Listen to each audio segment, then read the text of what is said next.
Kur klasiskie Ziemassvētki, tur arī Gunters Račs. Ja mēs paskatāmies tur, tad reku banānus var dabūt un visu kaut ko var dabūt.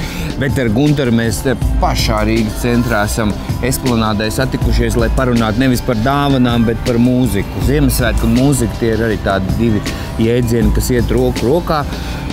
No kurienes tās saknes Ziemassvētku mūzikai, no reliģijas, ja?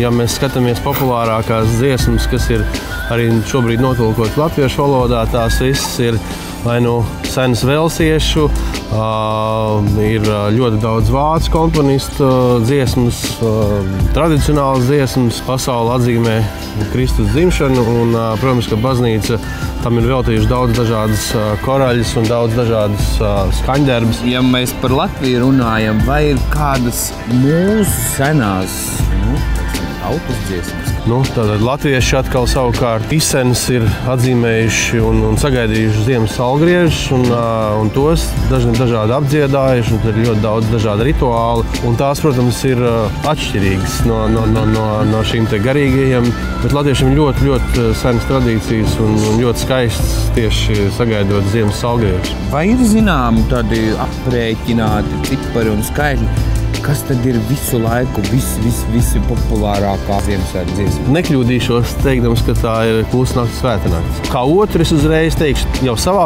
pieredzē, teiksim, tas ir Zvaniņš skan. Jā, viena tātad ar ļoti garīgu un no baznīcas nākus, un otra ir amerikāņu dziesmiņa par braukšanu ar kamanām un tādā amerikāņu garā atkal. Kā ir latviešu mūsdienu Ziemassvētku dziesmām? Pats esmu piedalījies vienas dziesmas tapšanā, tā ir Līva Eglīte, kas vienmēr skan katros Ziemassvētkos radiostacijās.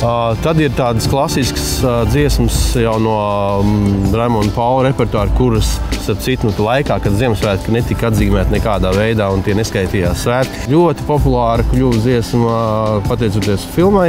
Protams, Ilgais ceļš kāpās, kurā Lilita Ozoliņa izpildīja Circenīšu Ziemassvētki.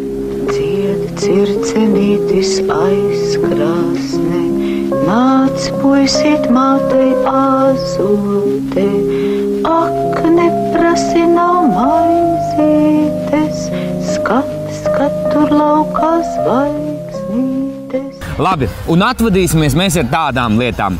Ar labu nakti, Latvija, es tevi mīlu.